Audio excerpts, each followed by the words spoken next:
You're listening to Are We All Clear? Facilitating Security Clearances, a podcast series brought to you by Holland & Knight's Facility Security Clearance team. Over the course of this series, our attorneys will help take the mystery out of obtaining and maintaining security clearances for government contractors throughout the business life cycle.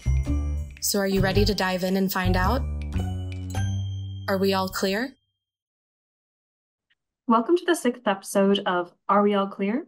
The podcast on facilitating security clearances. I'm your host, Molly O'Casey, an international trade associate with Holland & Knight's Washington, D.C. office.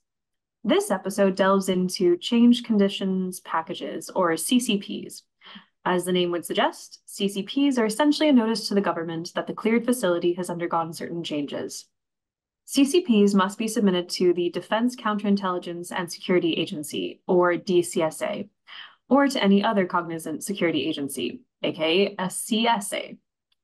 Our speaker today is Marina O'Brien, an associate in the National Security and International Trade Regulation Practice of Holland & Knight's DC office. Marina will discuss the process of preparing and submitting a change conditions package and responding to any follow-up questions. We will also outline key documents and information needed to be included, as well as some important considerations and nuances in the process. Welcome to the podcast, Marina.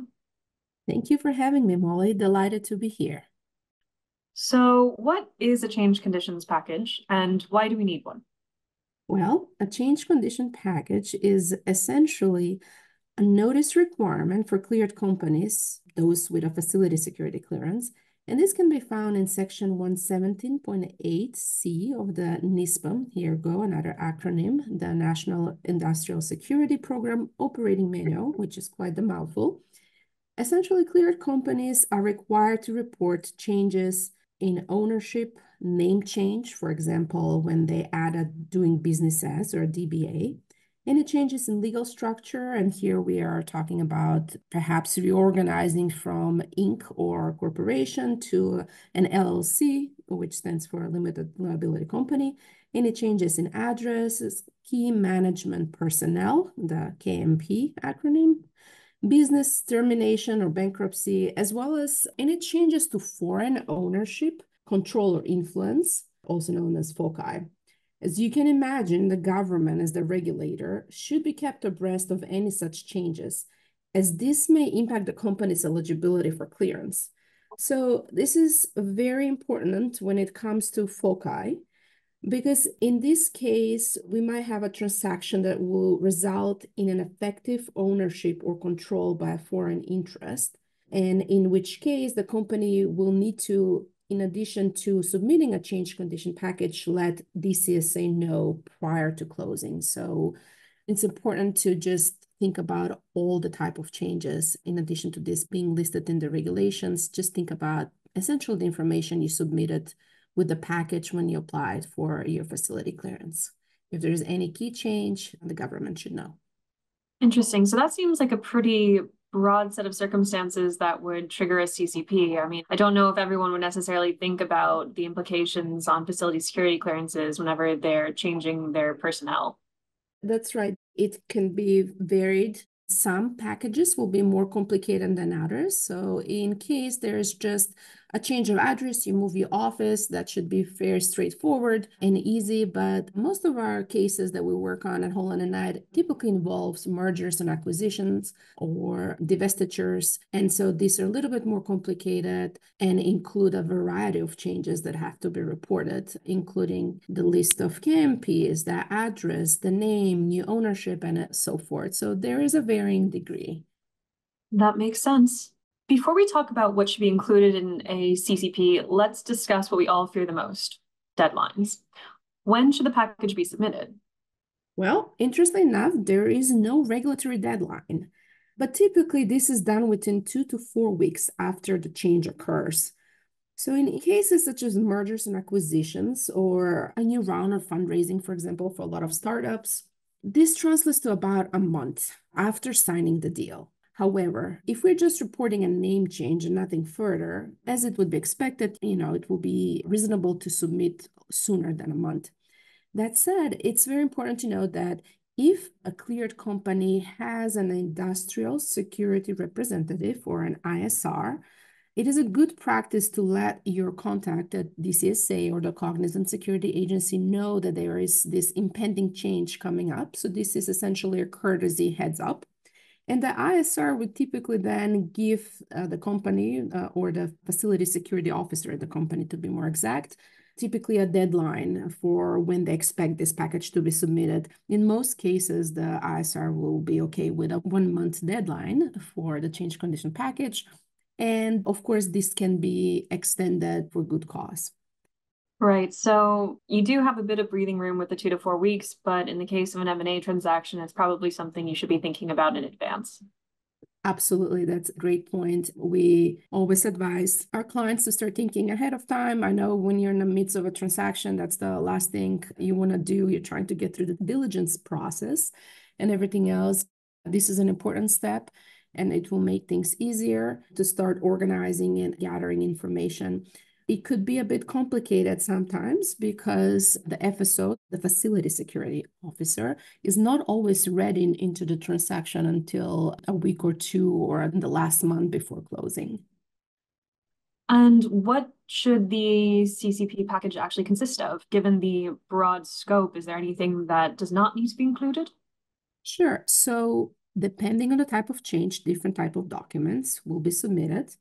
However, most often we see the following 5 or 6 items. First, as your roadmap, it will be the new organizational chart of the company post-closing, or the org chart. And unlike other org charts submitted to other government entities, for example, the Department of State's DDTC in relations to any ITAR post-closing notice, for example, when submitting an org chart to DCSA, it has to be submitted in a specific format. Typically, this is a lot more involved and detailed. It would include information from the cleared entity all the way up to the change of command, all the parent entities, as well as for the cleared company, you will have to report the level of clearance, the FCL, how it's being managed, for example, whether it's through a board of directors or member managed if it's an LLC and so forth, their cage code, etc. Also, the org chart would include information related to ownership versus management, because you might have somebody up the chain that is a passive owner but has no management over the company, and all of this is important. Another nuance that I'd like to mention here is that when you go up the chart all the way to the final beneficial owners, DCSA would like to see additional information related to anybody who owns more than 5% of, let's say, intermediate parent or an ultimate parent. So even if that is not disclosed with the change condition package initially, they might send a follow-up question to that. So always think about that. So for example, let's say we have a cleared company that's being bought by a holding company that's ultimately owned by a company that's listed on the stock exchange. DCSA would like to know about any owners in the top parent that have more than 5%, etc. So this is the magic number with DCSA, 5% or more. And when it comes to foreign ownership in this chart, the important part is noting any foreign ownership above 5%, not only individually, but also in the aggregate. Understood. So it seems like we have a lot of these documents that we've been discussing on other episodes, the KMP list, the SF-328, the DD-441. So those documents remain important throughout the process. That's right. So the second thing that we typically submit in a change condition package is the KMP list. Here, think about, okay, what has changed in an M&A transaction. Oftentimes we see some KMPs leave, some are added. And just as a refresher, the KMPs include officers, directors, partners, LLC members, trustees, managers, so forth of a cleared company. It also includes the facility security officer. So this will have to be updated. In addition to this, we have the third main thing that is typically included, and that is the SF-328. This is essentially the certificate pertaining to foreign interests, which was discussed in length in the last episode, I believe, episode 5. And here I would just note that it's important that there will be two different SF-328 submitted, one for the cleared company and one for the highest functioning parent. Essentially, DCSA would like to know whether there has been any changes as a result of the transaction when it comes to any foreign interest. In addition, if there is, for example, a name in the change of the company or an address or a legal reorganization, a new DD 441 document will be submitted as part of the change condition package. And since we're throwing a lot of jargons there and acronyms, that we're talking about the DoD security agreement. And as one would expect, when these kind of changes occur, the government would also like to get a copy of any corporate documents. So, for example, if there has been any changes in the bylaws, the limited liability agreement, if there is an LLC, or any type of consent or approving resolutions for any new officer of directors, that means appointing new KMPs, this should also be shared with the government. Any new documents coming up from the corporate registry, that should also be shared. We typically submit this for, as it relates to the cleared entity, DCSA may ask for some additional documents from some of the parent entities as well. Last thing that I would mention in terms of what we typically submit, what a change condition package typically contains, before saying what not to include, is that the company will need to submit any FOCI mitigation instruments as necessary, right? It depends on the level of foreign control, if there is any. But even if there is no foreign interest in the chain of command, exclusionary resolutions are still submitted in order to, number one, exclude the parent entities that are not cleared in case there is a corporate structure where the immediate, intermediate, and final parents don't have any facility clearance. So we want to prevent them from having access to classified information. And number two, to exclude any KMPs of the cleared company itself. Typically, this sometimes would be the CFO. Doesn't always have to have clearance, and if they don't, they will be as well excluded from access to classified information in the possession of the company. So with that, which can be quite a long list and take some time to prepare, the question is, well, what do we not include? And to this, I will just say it is important to provide the government everything that is required and to be very thorough. But at the same token, on the same hand, you don't want to give them more than is required. Most often, people can be sensitive when it comes to certain ownership information going up the chain.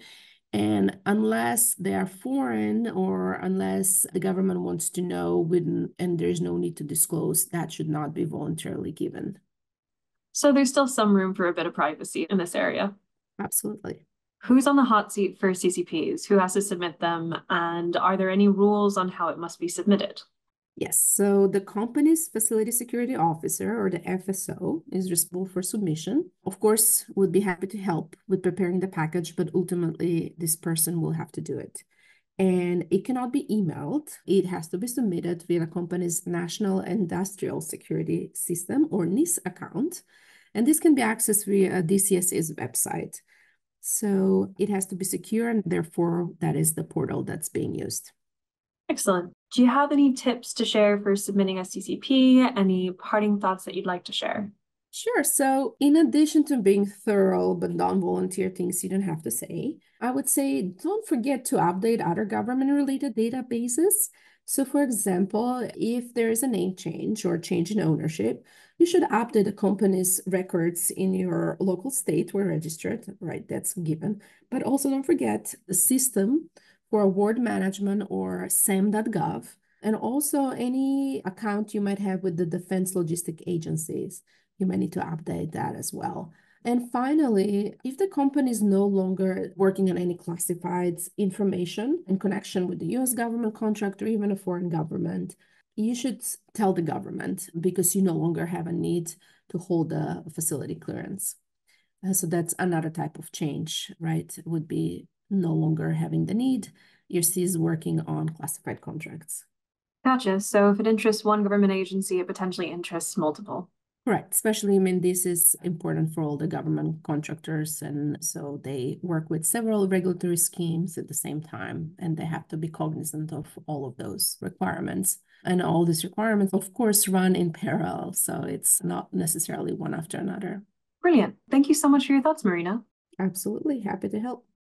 This area is full of acronyms. Just this week, we had quite a few, so I'm going to beg your patience as I go through them.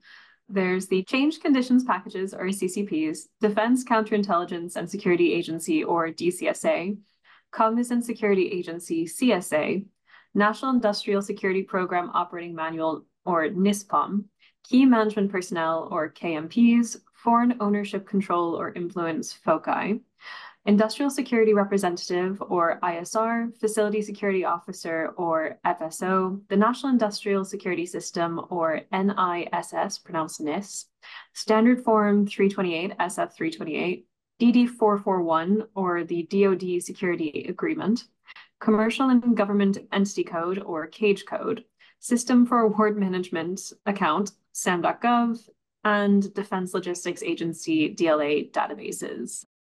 Marina, you and I are also acronym buddies in that my full name is MOC and your full name acronym is MOB. So that's a bit of fun trivia and an easy way to get confused whenever we both review documents. That's right. Thanks, Molly. On our next episode, we will be discussing the Facility Security Officer. What is it? How do you select one? And what does it entail? I hope everyone has a great week. Thank you for listening to Are We All Clear? Facilitating Security Clearances, a podcast series brought to you by Holland & Knight. For more information on our Facility Security Clearance team, please visit hklaw.com/FCL.